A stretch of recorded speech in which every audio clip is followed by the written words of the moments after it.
뇌과학자 김대수 교수님께서 강의 중에 이런 말씀을 하셨습니다. 많은 동물들이 번식을 위해서 교미를 하고 헤어지는 것이 일반적이지만 가정을 형성하며 사는 동물들도 있습니다. 그런 동물들의 대표적인 예가 백조, 두루미 같은 경우입니다. 이런 동물들은요, 암수간에 특징이 있습니다. 어떤 특징이 있을까요? 백조와 두루미 부부 사진을 보겠습니다. 여러분이 한번 판단해 보세요. 암컷과 수컷입니다. 어떤 차이가 있는가? 이거는 두루미예요. 다시요. 암컷과 수컷 차이가 뭔지 한번 보세요. 백조이고 두루미입니다. 이 동물은 한 번 연을 맺으면 평생 갑니다. 일부일처제를 갖고 있는 동물들이에요. 하나는 암컷이고 하나는 수컷이에요. 어떤 차이가 있나 보이세요?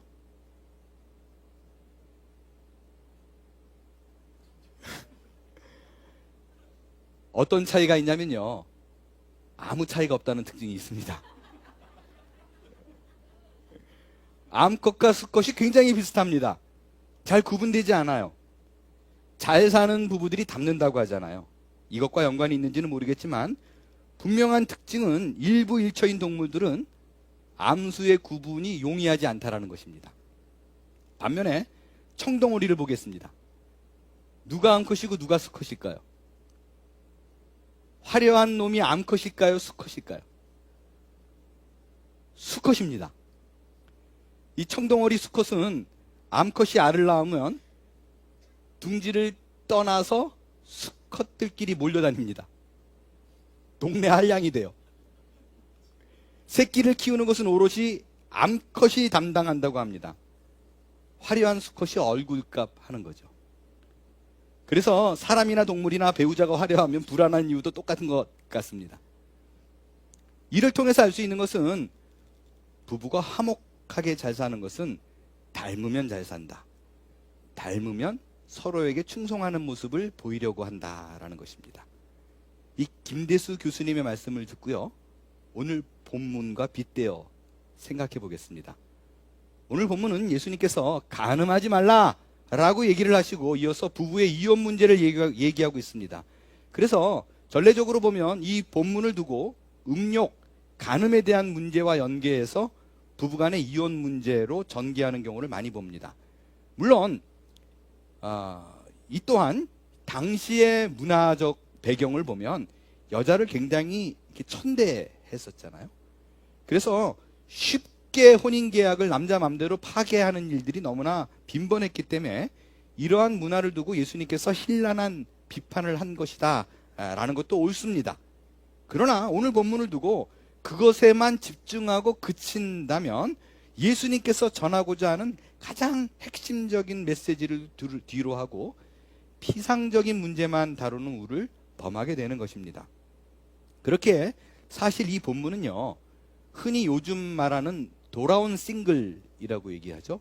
돌싱 분들 중에 누군가에게는 정당함을 갖게 하는 말씀이 되지만 다른 한편 누군가에게는 평생 짐이 되는 내용으로 별로 듣고 싶지 않은 말씀이 되어버렸습니다. 그러니까 구체적으로 말하면 이런 거예요. 본래 혼인은 예수님의 말씀에 의하면 사람이 짝지은 것은, 아니 하나님이 짝지어 주신 것은 사람이 나눌 수 없습니다. 안 된다는 거예요. 그런데 이게 어떻게 모든 사람에게 가능하겠어요? 그렇잖아요. 살다 보면 결코 부부간에 맞지 않는 사람들이 있습니다.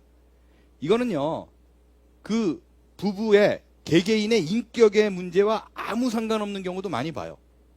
예를 들자면 이혼을 하셨다가 재혼하신 분들 중에 그 재혼자와는 너무나 알콩달콩 깨가 쏟아지듯이 인꼬부부로 사는 부부도 우리는 어렵지 않게 많이 봅니다.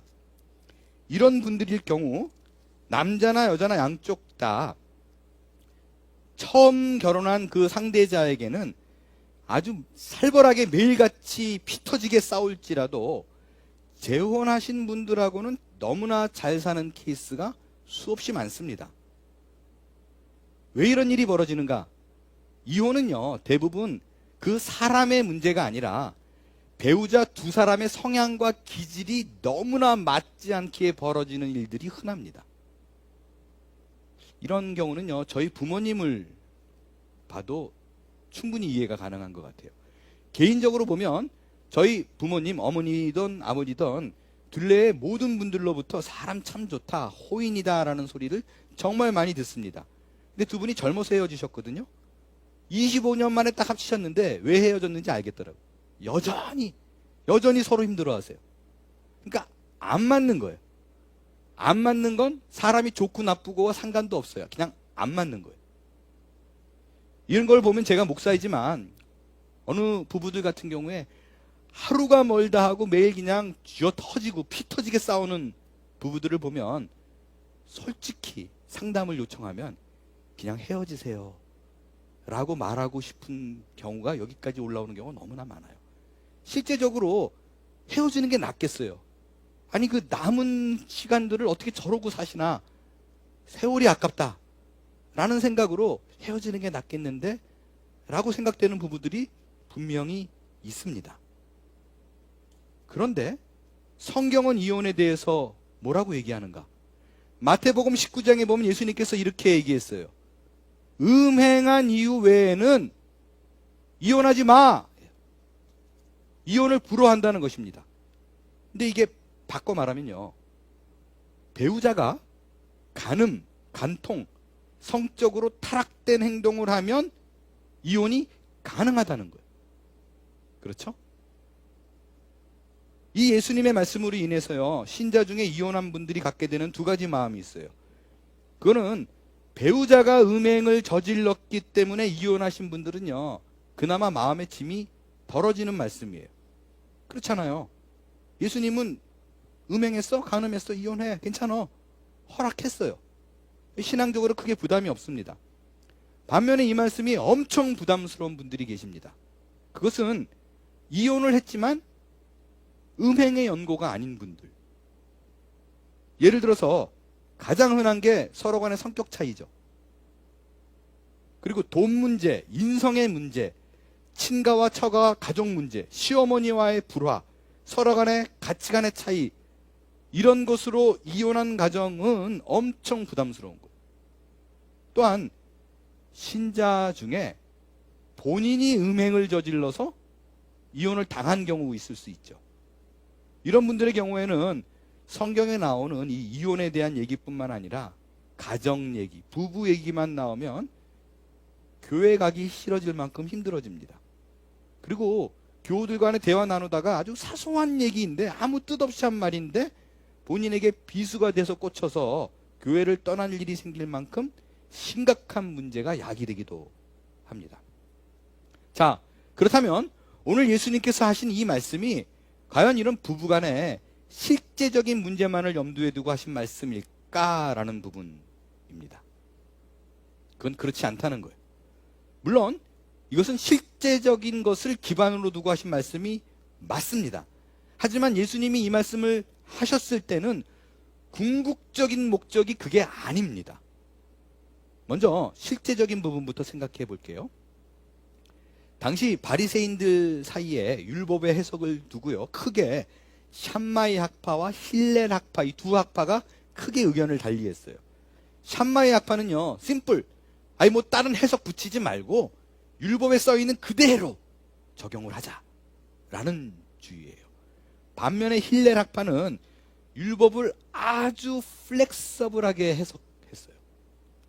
그러니까 신명기 24장에 보면요, 모세가 부부가 이런 경우에 이혼해 라고 말하는 그 이혼의 근거를 얘기합니다. 모세가 뭐라고 얘기했냐면요, 결혼을 했는데 그 후에 아내에게 수치되는 일이 발견됐어요. 그러면 이혼 증서 써주고 이혼해 라고 이혼을 허락했습니다. 내보내도 된다는 거예요. 자, 여기서 수치되는 일이 뭘까요?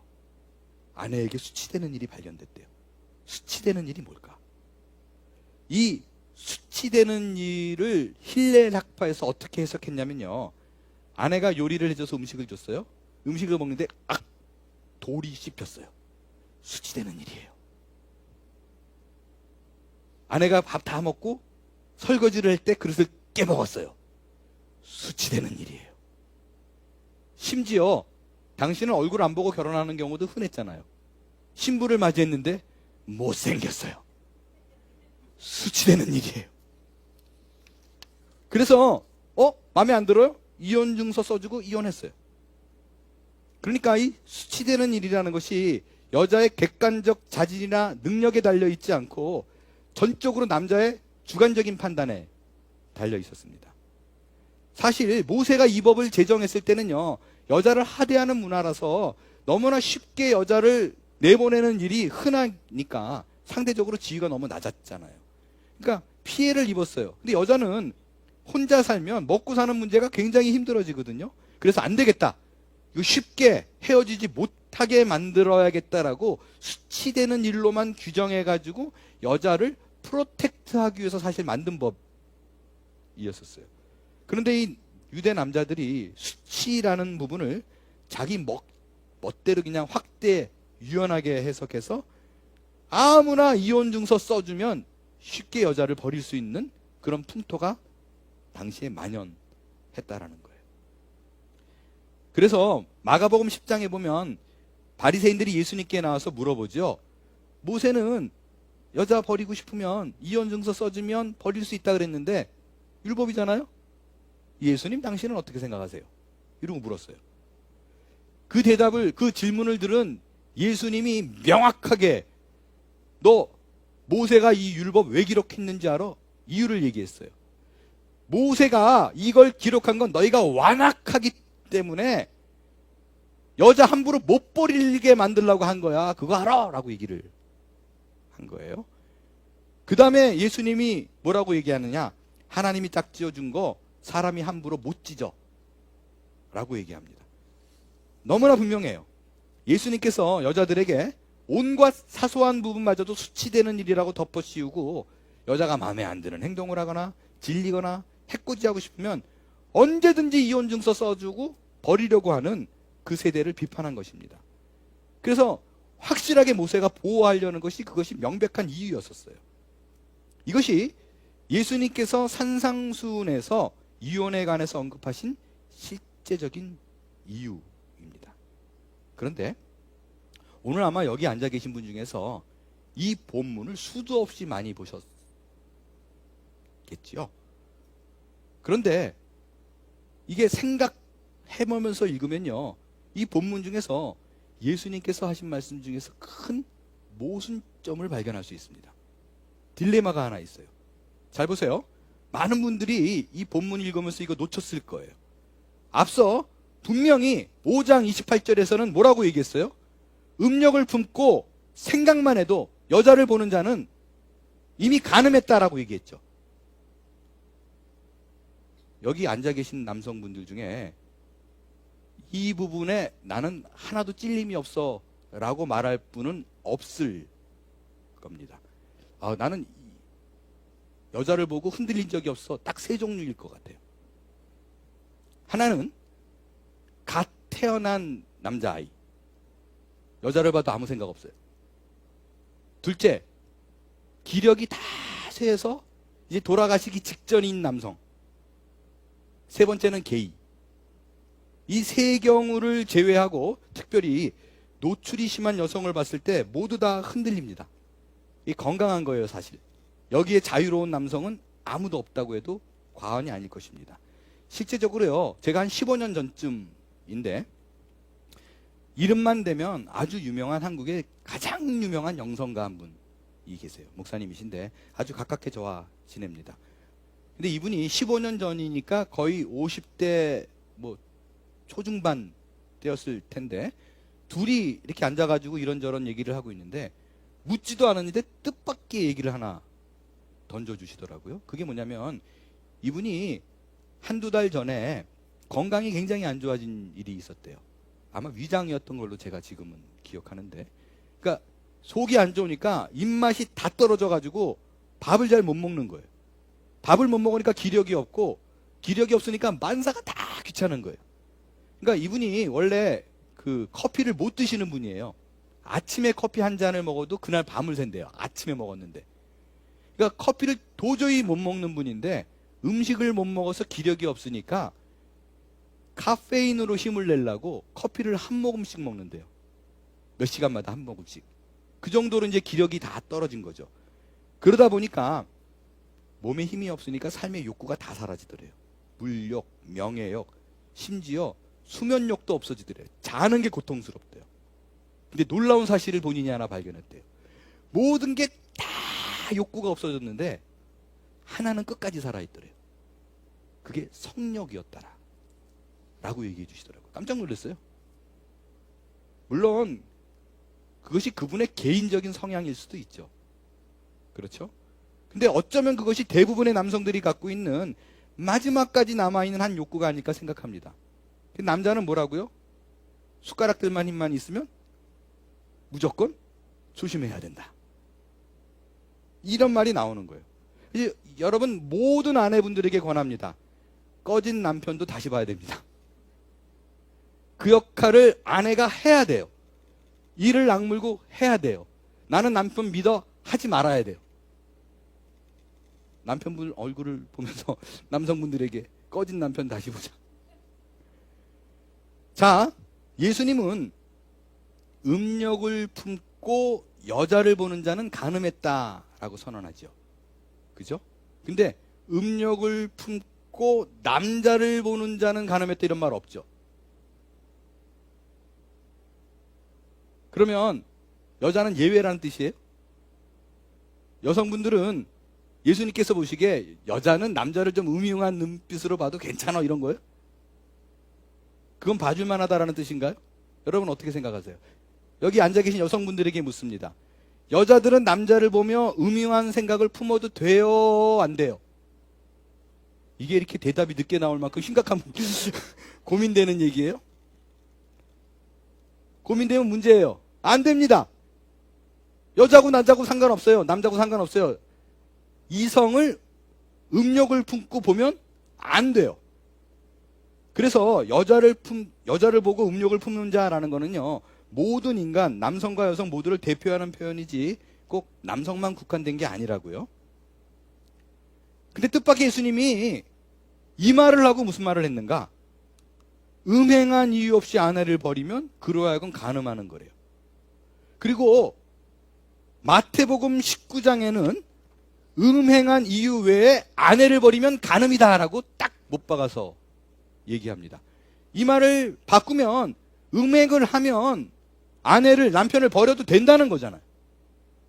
음행한 영거 외에는이니까. 그죠? 음행을 하면 버려도 돼요. 이혼이 가능합니다. 그런데 잘 보세요. 예수님은 이 음행의 기준을 어떻게 가졌어요? 생각만 해도 해요. 음욕만 품어도 너 간음했어라고 얘기했습니다. 이 예수님의 말씀을 근거로 보면 이제 이혼이 쉬워졌어요. 예수님은 음행했어? 이혼 인정. 괜찮아. 근데 그러니까 간음한 사람은 버려도 돼요. 근데 간음의 기준이요, 어떤 물리적인 게 아니라 생각만 해도, 마음만 품어도 간음이에요. 머릿속에 생각만 해도 간음이니까 예수님의 말씀에 의하면 모든 부부들이 이전보다 훨씬 더 쉽게 이혼할 수 있는 것을 반증합니다. 그렇죠? 그렇죠? 이게 어떻게 된 일이에요? 누군가에게 이게 복음인가요? 와, 이혼해도 되네 이건 거예요? 이것을 통해서 우리가 쉽게 알아차릴 수 있는 말씀이 있어요. 예수님께서는요, 분명한 표현으로 하나님이 짝지어준 건 사람이 나눌 수 없다라고 얘기했어요. 그러니까 기본적으로는 안 된다는 얘기예요. 실제적으로 이혼으로 인해서 억울하게 피해보는 자들을 막게 하려는 충분한 의도로 얘기하신 거예요. 근데 그러면 생각만 해도 간음인데 간음하면 이혼된다, 이건 또 무슨 말이냐라는 거죠. 분명히 이것을 통해서 우리가 알 수 있는 것은 예수님께서 생각만 해도 이혼이 가능해 라는 것에는 다른 미닝의, 다른 뜻이 포함되어 있다 라는 것을 알 수 있습니다. 어떤 부분인가? 영적인 측면의 교훈입니다. 여러분, 이 영적인 측면, 이 간음과 이혼에 관해서 영적인 측면을 이해하려면 지금까지 우리가 공부하고 있는 마태복음 5장에 나와 있는 산상수훈을 예수님께서 어떤 각도로 몰아가고 있는가를 알아야만 합니다. 이거를 확실하게 이해해야만 해요. 팔복으로 시작된 이 산상수훈은요, 처음부터 끝까지 너희가 이렇게 해라가 아니라 신자의 현상의 문제가 아니라 본질의 문제였습니다. 그러니까 뭐를 행해야 복받는다 이런 뜻이 아니라 네가 정말 신자가 맞아, 과연 예수를 믿는 자에게 잘하는 것에 대해서 훨씬 더 많이 고민하며 그 본질적인 문제에 집중할 적에 참된 신자로 거듭날 수 있다는 거예요. 같은 의미로 이 음행과 이혼의 문제는 현실적인 부부 생활을 넘어서 영적으로 깊은 본질의 문제를 얘기하고 있습니다. 어떤 본질의 문제인가? 첫째로 예수님의 이 말씀은 인간의 죄된 성품을 더욱더 드러나게 만듭니다. 보세요. 실제적으로요, 예수님께서 간음에 대한 문제를 내가 배우자가 아닌 다른 사람과 잠자리를 가졌는가 갖지 않았는가로 죄냐 아니냐를 구분짓지 않았어요. 그죠? 단순해요. 생각만 해도 죄예요. 여러분, 불륜, 어페어의 정의가 뭐예요? 뭐가 불륜이에요? 남녀 간의 어느 정도의 관계를 넘어서면 불륜이에요. 굉장히 애매한 거 아시죠? 여러분, 일반적으로 저 사람 불륜이래. 그럼 여러분 어떤 생각 들어요? 저 남자가 다른 여자와 잠자리를 했어 라고 거의 일반 사람들이 생각합니다. 그렇죠? 성적인 관계를 가졌느냐 안 가졌느냐, 불륜이냐 아니냐를 구분지어요. 근데 뜻밖의 법적으로의 불륜은 부정행위의 개념이 포함돼요. 한국 민법을 볼게요. 480조, 840조에 의하면 그러니까 이혼을 법원이 허락할 때, 그러니까 이혼을 청구할 수 있는 사유에 부정행위를 명시하고 있는데, 뭐가 부정행위냐? 혼인 후에 부부의 정저 의무를 충실히 행하지 않은 일체의 행위는 다 부정행위예요. 성관계가 없어도 불륜이 된다라는 뜻입니다. 판례도 그런 판례가 있어요. 성관계를 갖지 않았지만 썸띵 뭐가 이렇게 부부간의 정조를, 의무를 충실히 행하지 않아요? 그럼 판사가 이건 이혼 사유에 합당하다라고 내린 판례가 많습니다. 그래서요, 저는 누군가 저에게 찾아와서 목사님 뭐가 불륜이에요? 라고 물어보면 항상 예수님이 대답하신 그 정의로 얘기를 합니다. 그것은 결혼한 사람이 다른 사람을 향해서 썸띵 이상한 마음을 품으면 불륜이에요. 서로 간에 어떤 터칭이나 애정행위가 하나도 없더라도 다른 사람이 이렇게 사는 거 보고 저 남자 부럽다, 저런 여자와 사는 사람은 얼마나 행복할까, 저 여자 부럽네, 저런 남편 나도 있었으면 좋겠다. 불륜이에요. 확실한 불륜입니다. 저는 부부간의 다른 이성을 향한 이런 생각은 그것이 아주 작은 것일지라도 부부간의 서로의 사랑과 행복을 뺏어가는 시작이요 부정행위라고 생각합니다. 여러분, 그 싱글들도 마찬가지예요. 제가 그 청년들 사역 꽤 오래 했었잖아요. 청년들이 이성교제를 시작하면 몸이 달아올라요. 그러면 항상 어떤 부분을 갖고 고민을 하냐면 어디까지 내가 지켜야 순결을 지키는 것인가에 대한 고민을 합니다. 저 때만 해도 3년 사귀었던 친구가 실제예요. 3년 사귀었던 애가 3년 만에 손잡았었어요. 저보다 위에 계신 분은 더한 경우도 있겠죠. 요즘은 손감 잡는 것 같고 순결을 잃었어라고 생각하는 사람은 없을 거 아니에요. 그러면 또 다른 문제가 있어요. 키스는 순결을 잃은 건가? 그 고민을 실제 해요. 그리고 서로 간에 터칭이 있을 때 맨살만 안 만지고 어디로 만지면 이거는 괜찮은 건가? 이거 갖고 너무너무 고민하는 청년들이, 기독교 청년들이 꽤나 됩니다. 순결이 뭐가 순결이에요? 어디까지가 지킬 수 있는 거예요? 이 순결에 대한 정의도요, 전문가들마다 입장이 다 다릅니다. 예수님은 심플, 생각만 해도 죄라는 거예요. 아예 이성에 대해서 간음이란 싹을 완전히 잘라버리라는 거예요. 제가 연전에 어느 TV 방송에서요, 바람에 대한 주제로 패널들, 전문가들 나와가지고 얘기하는 거를 본 적이 있어요. 그 일반 사람들이 이렇게 패널로 앉아있고 전문가가 앉아있는데, 주제가 뭐냐면 배우자의 바람, 싱글들 경우에는 교제 중인 이성이 바람을 피웠을 때 몇 번까지 눈 감아줄 수 있는가 라는 게 주제였었어요. 저는 보고 깜짝 놀랐어요. 엄청나게 많은 퍼센테이지의 사람들이 한 번은 눈 감아줄 수 있다 라는 거였었어요. 그 얘기를 듣고 전문가의 대답이 뭘까요? 전문가는요, 한 번 바람을 핀 사람은 반드시 또 바람을 필 확률이 아주 높다 입니다. 그래서 싱글일 경우에는 헤어질 것을 권하고, 결혼을 한 경우에는 심각하게 이혼을 고려하든지, 아니면 그 상대가 새파랗게 지릴 정도로 두드려 잡으라는 거예요. 때려 잡아야 된다는 거예요. 이게 정답이에요. 여러분, 무슨 말인가요? 음욕의 문제는요, 이거 괜찮지라고 씨앗을 조금이라도 남겨두면 절대로 스스로 죽지 않는다는 거예요.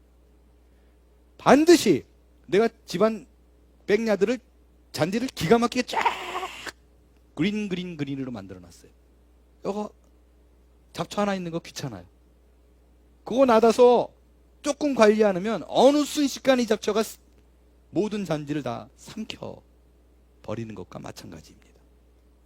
그래서 예수님이 생각만 해도 간음이다, 그것은 죄다, 인간은 그 죄된 성품을 절대로 벗어날 수 없어, 용납해서는 안 돼 라고 얘기한 거예요. 두 번째로, 예수님께서 말씀하신 이 영적인 본질의 의미는 예수님과의 관계 속의 비밀입니다.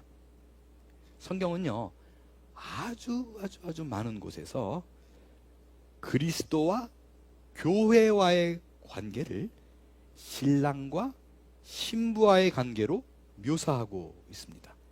고린도 후서에 보면 사도 바울은 교회를 정결한 처녀로 묘사하면서 남편인 그리스도께 중매하려 한다라는 표현을 썼고요. 우리가 지난 시리즈에 살펴본 에베소서에서도 보면 5장에 보면 이런 얘기가 나와요. 아담이 하와를 부부로 맺게 하신 하나님의 일을 그리스도와 교회의 관계로 풀면서 이건 신비한 거야 라고 말했던 것을 기억하실 것입니다. 사람이 부모를 떠나서 아내와 합하여 한 육체가 된 사건, 한 몸이 된 사건을 그리스도와 교회가 연합해서 한 몸이 된 사건으로 비유하면서 이거 얼마나 놀라운 신비로운 얘기인데 라는 것입니다. 그러니까 우리 모든 신자는 예수를 믿는 그 순간 영적으로 그리스도와 이미 결혼해서 한 몸을 이룬 영적인 부부관계라는 것입니다. 그런데 이 그리스도와의 혼인관계를 깨는 게 간음이에요. 이게 음행입니다. 이 간음과 음행이 결국에는 신랑 되는 예수 그리스도와 영적인 파혼을 가져오는 큰 악행임을 경고하고 있습니다. 그러면 그리스도와 나와의 관계니까 이게 물리적인 결혼은 아닐 거잖아요. 영적인 혼인관계라 그러면 영적인 간음은 뭐가 영적인 간음이에요? 어떤 거를 두고 영적인 간음이라고 말할 수 있을까? 심플, 우상숭배입니다. 하나님 외에 다른 것을 내 마음에 두는 거예요. 여러분, 그 성경에 왕 중에, 이스라엘 왕 중에 왕비 하나 잘못 들여가지고 아주 쫄딱 패망한 케이스를 얘기할 때 항상 아합 왕과 이세벨 왕비를 얘기합니다. 이 이세벨 왕비는요, 남유다 북이스라엘 통틀어서 우상숭배 끝판왕이에요. 어떻게 이런 일이 벌어졌는가? 이세벨이 아합 왕과 결혼하면서 아주 슬그머니 바알신 하나를 갖고 들어왔어요. 아무것도 아니라고 생각했어요. 근데 결국에는 그 작은 바알 신 하나 들어온 곳이 점차 자라서 이스라엘이 패망하게 됩니다. 이 사건을 두고, 이 우상 숭배한 사건을 두고 하나님께서는 이스라엘이 행음했다, 간음했다라고 얘기합니다. 이런 의미로 봤을 때 예수님께서 왜 이 음행의 문제를 생각만 해도 간음이다 라고 크게 정죄했는지 우리는 이해할 수 있습니다. 여러분, 우상 숭배는 항상 이렇게 들어와요. 거창하게 우상인 듯이 들어오지 않습니다. 아주 작은 것 하나, 예수를 믿지만 뭐 이 정도쯤이야 라고 생각되는 그것이 결국에는 나의 신앙을 좀 먹고 결국엔 나를 패망케 합니다. 이 정도는 괜찮다라고 생각하는 샤머니즘적인 생각. 예를 들면 뭐가 있어요? 점 보는 거. 친구 따라 점 보는 거 한 번쯤은 뭐 궁금하잖아. 내가 뭐 그걸 믿는 게 아니라 이런 거. 여러분, 신문에 나오는 오늘의 운세 이런 거 보지 마세요. 그런 거 보지 마세요. 내가 잔나비띠인데 말띠 봐도 다 맞아요. 그리고 뭐 예를 들어서 무속신앙 중에 죽은 사람 뭐 물건 만지면 그 귀신이 내게 붙는다, 뭐 기운이 옮겨 붙는다, 상갓집에 가면 귀신이 따라온다, 이런 것 때문에 좋은 일 앞두고 안 가고 뭐 이런 거. 아무것도 아니잖아요, 그거. 또 아무도 몰라요. 그런데 그런 작은 생각조차도 하나님은 알아요. 너 그거 간음이야. 뽑아내야 돼. 라는 거예요. 이 작은 것 하나를 예수 그리스도의 십자가 복음과 섞으면 결국에는 미신의 종교와 전혀 다를 바 없는 신자인 줄 알고 사는 종교인이 되는 거예요. 이게 얼마나 심각하기에 하나님께서 어느 정도로 극단적인 경고를 하는가. 음행에 관해서는요, 쳐다보지도 말고 생각도 품지 말라라고 얘기하면서요, 눈이 그런 죄를 저지르면 빼버리고 손이 그런 죄를 저질러 잘라버려.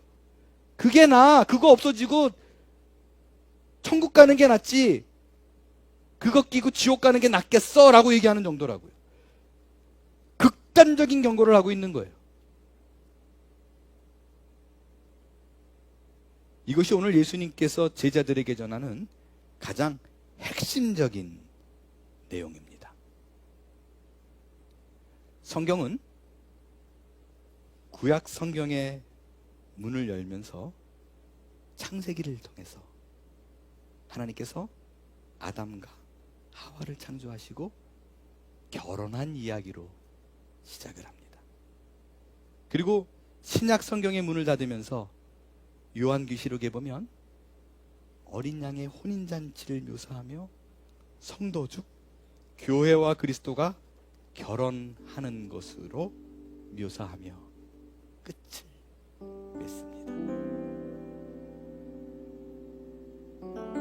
이게 성경이 말하는 우리의 혼인이요, 우리가 순결을 다해야 하는 이유입니다. 이제는 더 이상 오늘 이 말씀을 보면서 우리 눈에 보이는 실제적인 결혼과 이혼만으로 시선이 머무는 일이 없어야만 합니다.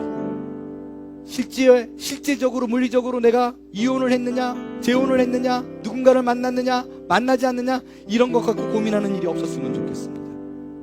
마치 백조와 두루미가 서로 닮아서 구분이 안 되듯이 그리스도와 연합된 우리는 그의 삶이 내 삶이 되고 그의 마음이 내 마음이 되어 한 몸을 이룬 혼인관계의 삶을 우리의 신앙의 삶 속에서 담아내야만 합니다. 성경에서 금지한 간음, 음력, 이혼은 그리스도와 교회 사이에서 결코 일어나서는 안 되는 일이요, 있어서도 안 되는 일입니다. 그렇게 엄히 아주 심각하게 우리에게 뭐 그것쯤이 어때라고 우리는 생각하지만 그 당연하게 생각하는 그것마저도 강력하게 안 돼, 생각마저도 뿌리 뽑아야 돼, 엄히 경고하며 지킬 것을 요구하시는 하나님의 권고를 받아들이십시오. 그리고 우리에게 주어진 영적인 혼인의 의미를 기억하며 주의 임재 가운데 우리가 하나님을 향한 순결한 신부로 거하는 저와 여러분이 다 될 수 있게 되기를 바랍니다. 일어나 찬양하겠어요.